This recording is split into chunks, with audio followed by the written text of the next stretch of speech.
सारे ग रे सा सारे ग म प रे म रे ग प रे सा रे नि सारे ग म ग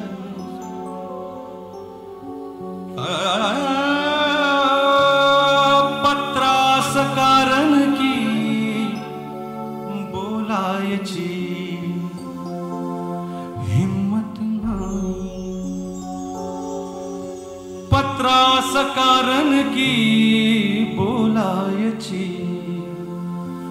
हिम्मत नाही हो पावसाची वाट बघण्यात आता काही गम्मत नाही हिम्मत नाही पत्रास कारण की बोलायची हिम्मत नाही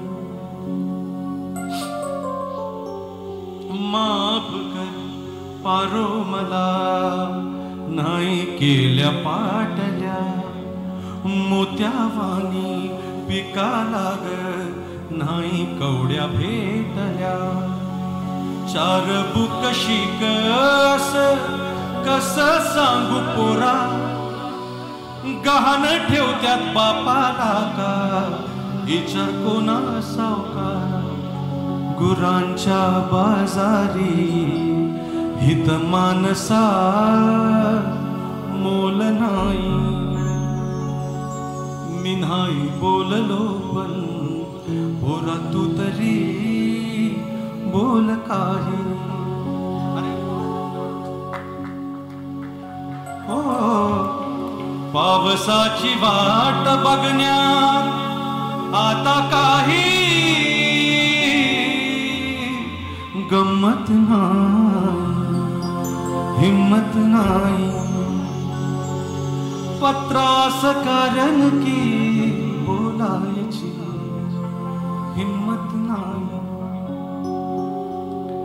ढवळ्या पवळ्या माफी द्याव तुम्हाला पिळून घेतल पण कोरड्या जिमिनीन सार पीक गिळून घेतल नाही लेकरा भाकर नाही गुरात सारा टिपूस नाही आबाळात गावाच्या डोळ्यात धारा कर्जापायी भटकून शिरपा गेला लटकून कर्जापायी भटकून शिरपा गेला लटकून अन दारूपायी गेला अस लिवलं यांनी हटकून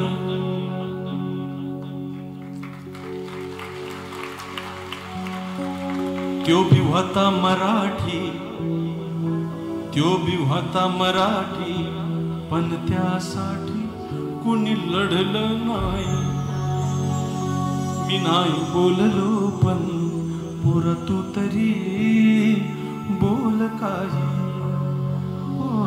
पावसाची वाट बघण्यात आता काही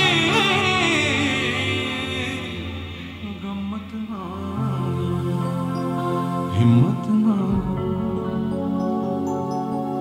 नाही आई तुझ्या खोकल्याचा घुमतो आवाज कानी नाही मला जमलं ग नाही मला जमलं ग तुझं साधं औषध पाणी शेतात नाही कामाचं ते जीव द्यायला कामी शेतात नाही कामाचं ते जीव द्यायला कामी अन माझं न सरकारच वच आता होईल कमी मरता मरता कळलं मरता मरता कळलं हित शेतकऱ्या किंमत नाही मी नाही बोललो पण पोरा तू तरी बोल काही पावसाची वाट बघण्यात आता काही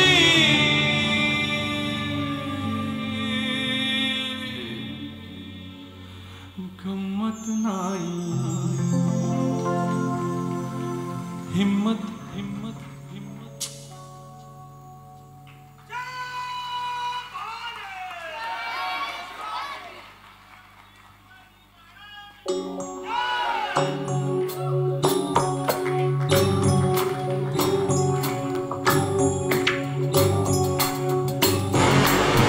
जगण्याच्या वारीत मिळेना वाट हो, साचले मोहाचे धुके घनदाट हो.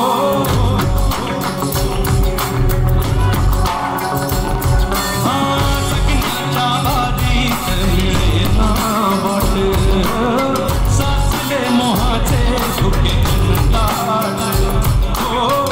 आपली माणसं आपलीच नाती तरी कळपाची मेढा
झेंडे वेगळे वेगळ्या जाती.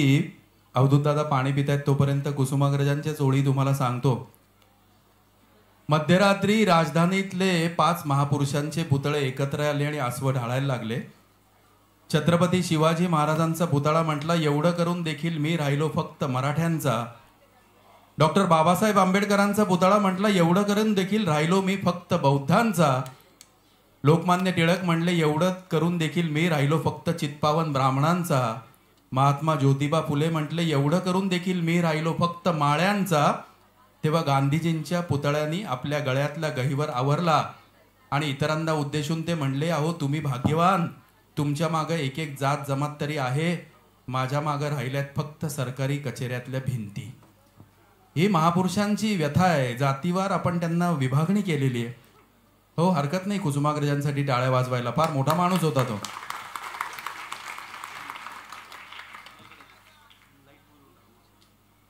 या पत्रास कारण की आणि झेंड्यानंतर खरंच काय बोलावं काही कळत नाही. कारण अवधूतचा परफॉर्मन्स इतका बहारदार, अरविंदचे शब्द, ते सगळंच हृदयाला स्पर्शून जातं.